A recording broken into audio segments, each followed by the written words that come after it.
Tucker Carlson boarded the flight like any other day. First class, aisle seat, a smooth trip ahead. But then he saw him, an older man, worn boots, a military duffel bag in hand. Without hesitation, Tucker stood up. "Sir, take my seat." Passengers watched. Some whispered. A few rolled their eyes. Just another publicity stunt, right? Wrong. Because 5 minutes later, something happened that no one, absolutely no one, saw coming. And by the time the plane landed, the entire flight was in shock. Tucker didn't think twice. He grabbed his carry-on, stepped aside, and motioned for the older man to take his seat. The veteran hesitated. "Son, you don't have to do that."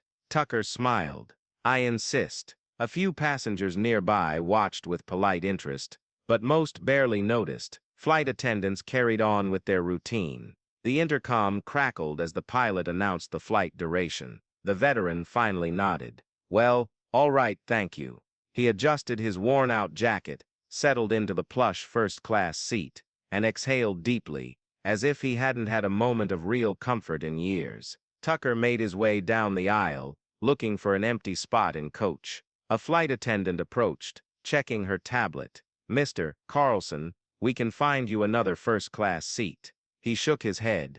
"I'll be fine." But as he made his way toward the back, someone else on that plane had been watching. Someone who wasn't happy. A man in a designer suit, seated across from the veteran, scoffed loudly. Of course, Tucker Carlson, the big shot, making a show of it. "Hope the cameras are rolling." A few chuckles rippled through the cabin. The veteran stiffened. Tucker paused, turned slightly, but before he could respond, a woman's voice cut through the tension, and what she said changed everything. The cabin went quiet. All eyes turned to the woman, mid-40s, sharp features, a confident posture. She glared at the man in the designer suit. "You think this is for attention?" Her voice carried just enough edge to make people sit up straighter. The man smirked. "Isn't it?" She shook her head. "Do you even know who you're mocking?" She turned to the veteran, her voice steady. "Sir, what's your name?" The old man hesitated. James Monroe." Silence. The woman's face paled. "No way." Tucker frowned. "You know him." She swallowed hard. "My grandfather used to tell stories about a James Monroe, the James Monroe who saved an entire unit in Vietnam. But he disappeared. They thought he was dead." A ripple of murmurs spread through first class. The veteran shifted uncomfortably. "That was a long time ago." The man in the designer suit laughed, shaking his head. "Oh, come on. Now we're in a movie script?" The woman ignored him. She pulled out her phone, her fingers moving quickly. Then she held up the screen. A black and white newspaper clipping. The headline read, "Soldier goes missing in action after heroic rescue." Below it, a photo. A much younger James Monroe. Same eyes, same determined jawline. Gasps spread through the cabin. "Is this really you?" someone whispered. James let out a slow breath. "I never wanted recognition. I just did what I had to do." The flight attendant, who had been standing nearby, suddenly wiped her eyes. "My dad used to talk about you. He said you were the reason he made it home." James looked down at his hands. Quiet. Meanwhile, the man in the suit shifted, clearing his throat. He suddenly looked uncomfortable, but before anyone could say anything else, the pilot's voice crackled over the intercom. "Ladies and gentlemen, we have a situation." The cabin went still. Passengers exchanged uneasy glances. The pilot's voice was calm, but there was something in his tone, something unsettling. "We've just been informed that a passenger on board this flight is of significant interest to federal authorities. We'll be making an unscheduled landing." Whispers spread like wildfire. Tucker leaned toward the flight attendant. "What's going on?" She shook her head. "I have no idea, but it must be serious." James Monroe, the veteran, sat rigid in his seat. His hands clenched the armrests. His breathing grew shallow. The woman who had recognized him noticed. "Sir, are you all right?" James swallowed hard. His eyes darted toward the window. "They found me." Tucker's stomach dropped. "Who found you?" James took a shaky breath. "For 50 years I've lived under the radar. No bank accounts, no social security, no real name. I changed everything to stay hidden." The man in the suit smirked. Hidden from what? Some government conspiracy. James turned slowly to face him. No, from the men who were supposed to die that day in Vietnam. The air in the cabin seemed to thin. Tucker leaned forward. What do you mean? James exhaled. That rescue mission? It wasn't just a mission. I was ordered to let them die. It was supposed to be a cover-up, but I couldn't do it. I went against orders and saved them anyway. The woman's eyes widened. You mean? James nodded. I wasn't missing in action. I was running. Because the men in charge back then, some of them are still alive, and they've been looking for me ever since.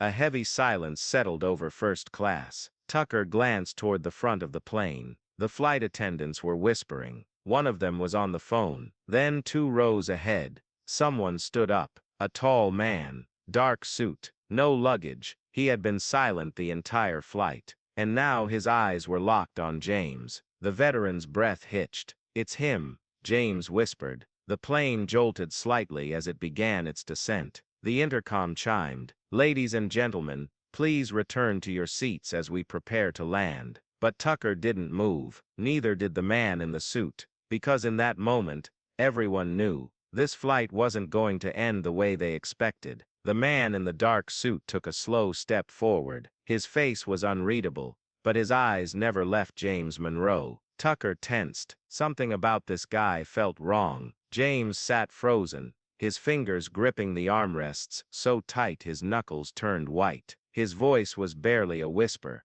I know that face. I remember him. The woman beside him, the one who had recognized his name, glanced between them. Who is he? James swallowed hard. Not a passenger. The man in the suit took another step forward, and then another. A flight attendant noticed and hurried over. Sir, please take your seat. We're about to. Before she could finish, he reached into his jacket. Tucker's pulse spiked. Every muscle in his body screamed that something was off. Passengers gasped. A few clutched their armrests. One woman in the aisle seat reached for the call button in a panic. The man's hand emerged from his coat. A black leather wallet. He flipped it open. A badge.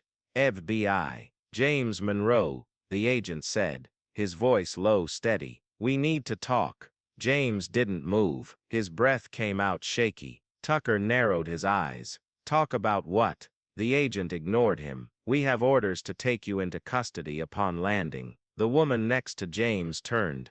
Custody? For what? This man is a hero. The agent's expression didn't change. That's not for me to decide. The plane jolted again as the descent continued. The intercom crackled. Cabin crew, prepare for landing. Tucker clenched his jaw. He had seen enough government scandals to know one thing. This wasn't just about protocol. This was something deeper. James let out a slow exhale. I always knew this day would come. Tucker leaned in. You don't have to go with them. James gave a tired smile. Son, I've been running for 50 years. Maybe it's time I stop. The agent motioned for him to stand. Passengers watched in silence as James Monroe, the man who had spent his life in the shadows, rose to his feet. But just as he did, bang, the entire plane jolted. Not a gunshot. Something hit the aircraft. Hard. Oxygen masks dropped from the ceiling. The overhead bins rattled.